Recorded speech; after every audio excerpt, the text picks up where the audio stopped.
In today's video, I'm going over what the research says is the best fasting window for weight loss. Now, when it comes to fasting or time-restricted feeding, I recommend typically on like a day-to-day basis doing something between a 6 to 10 hour eating window, meaning that you're eating 2 to 3 meals in a 6 to 10 hour eating window as a whole.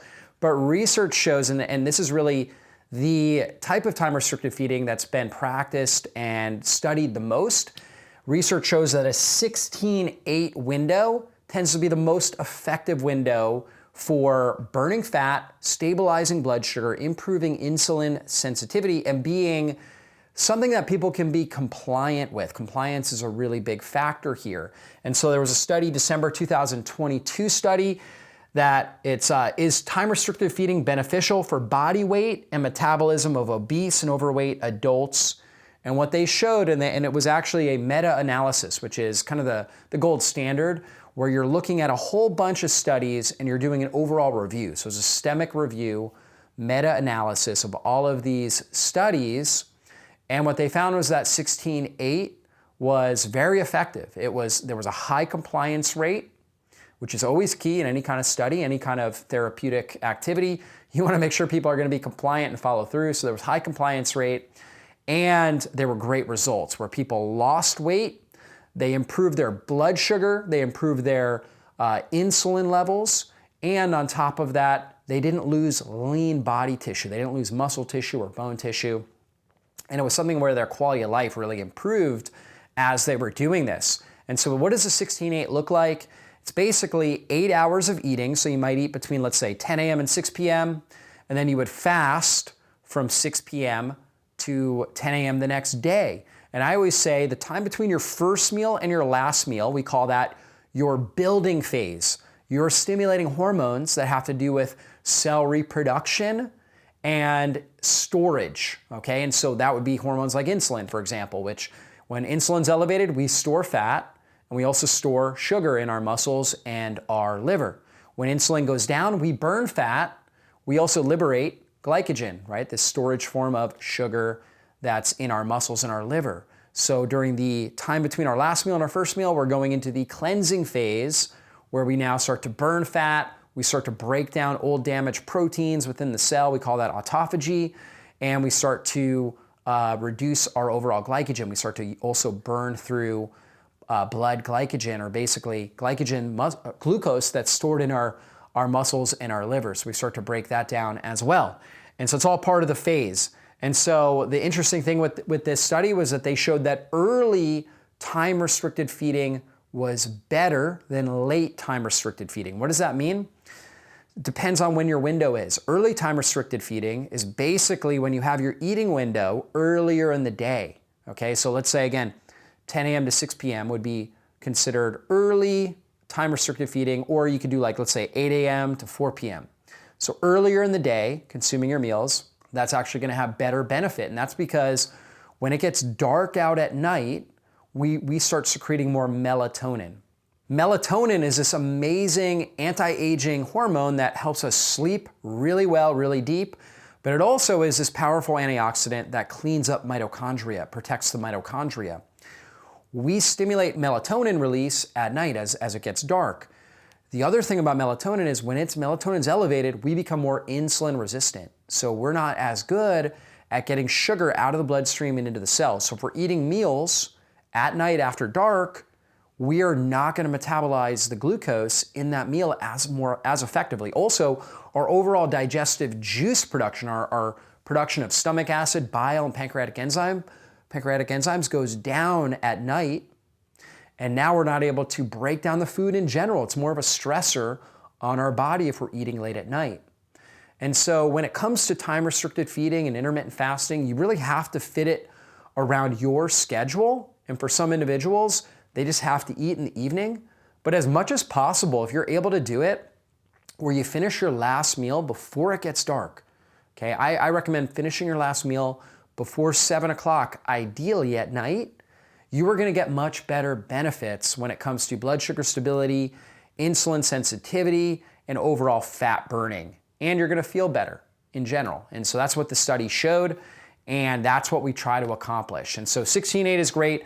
For some individuals, they might feel better doing a 14-10, where they're, they're basically like a 14-hour fast and a 10-hour eating window. Some individuals like myself, I typically do an 18-6, where I'm actually fasting for 18 hours, and I eat my meals in a 6-hour window, usually from about 1 o'clock to 7 o'clock in the evening. That's usually when I'm consuming my meals.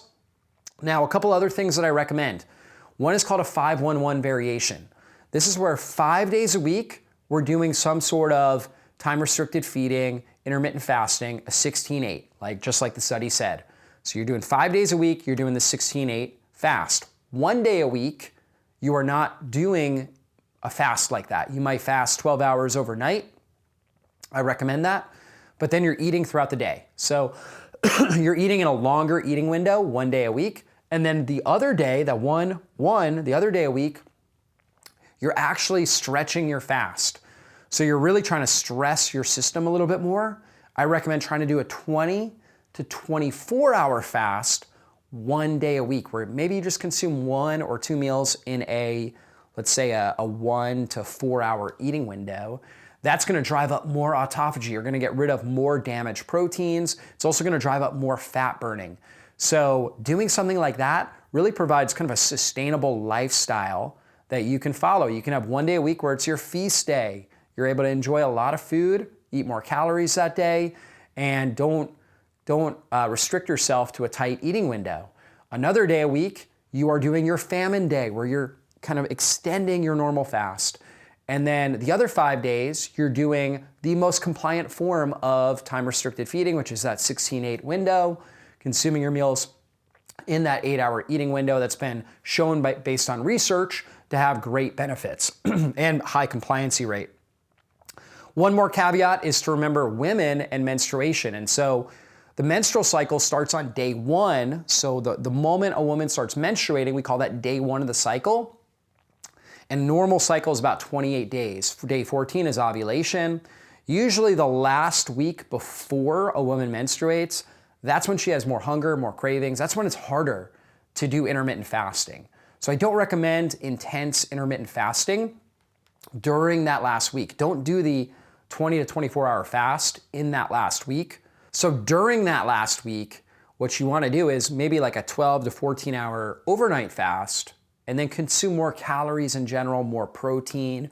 You can consume more healthy carbs, let's say root vegetables and fruits, during that last week before you menstruate, because that will help to reduce overall cortisol, reduce stress hormones, and allow your body to produce the progesterone it needs for a really good menstrual cycle. So you have less PMS symptoms, less negative symptoms associated with menstruation. And then right after you start menstruating, that's actually a really great time to go in and do a little bit more intense intermittent fasting. So whether it's a 16-8, whether you might want to try that week, maybe compressing it to 18-6, right? And doing something like that. Or, that maybe if you're going to do like a 3-day or a 5-day fast, it's a great time, is right after you start menstruating, those first couple days. Really good time, really first 10 days or so of your cycle. Great time to do a little bit more intense fasting. So you have to break it up based on where you're at in your menstrual cycle, usually around ovulation as well, like day 12 to 14 or so. You don't want to do intense intermittent fasting either. So you have to kind of figure out where are you at in your menstrual cycle and figure out your fasting routine from there. Also, you want to make sure you're meal planning properly. So when you consume a meal, make sure you prioritize protein. I recommend at least 30 grams of good quality protein in every meal. So if you're eating 2 to 3 times a week, a day, 2 to 3 times a day, 30 to 50 grams of protein in each of those meals. So make sure you're getting your macros, roughly 30 grams in each of those meals. Healthy fats, adding in, making sure you're getting at least 15 to 20 grams of healthy fats, and it's going to depend on how well you break down fats. Some people metabolize fats better than others. Some people need more fats to feel better and feel more satiated. Some people need a little bit less. So 15 to 20 grams usually at a minimum is good. Make sure you're adding a lot of colors and fiber in your food, and that can help you, stabilize your blood sugar and feel better and be able to fast longer. And finally, the last thing is to burn fat, to lose weight, is adding in fasted exercise. And really the best time for this would be right at the end of your fast, before you eat. So like the last hour or so, get a really good workout in. That's a great time to do it. For other individuals, they can do it in the morning. It depends on your schedule. So let's say you're gonna break your fast at 10 a.m. You're gonna fast from 10 to 6, and based on your schedule, you've got to work out at 7 a.m. or 6 a.m. You can absolutely do that. Just make sure you're hydrating after that workout, and then break it with a good high protein meal at 10 a.m. Or let's say you're breaking your fast, like for me, I break it at 1 o'clock. And so usually 12 o'clock, 12:30 or so, that's when I'm getting my workout in, and then I'll break my fast after that, and that's when I'll consume my meals. And so working out in a fasted state turns on more fat burning. You get great benefits from this, more autophagy. So that's just an added hack that will really help you burn fat and lose weight quicker and really optimize your overall physique, optimize your lean body tissue, look better, feel better, and optimize your overall physiology. So hopefully this was really helpful for you guys. Please share it with anybody that you know and care about, and we'll see you guys on a future video training. Be blessed.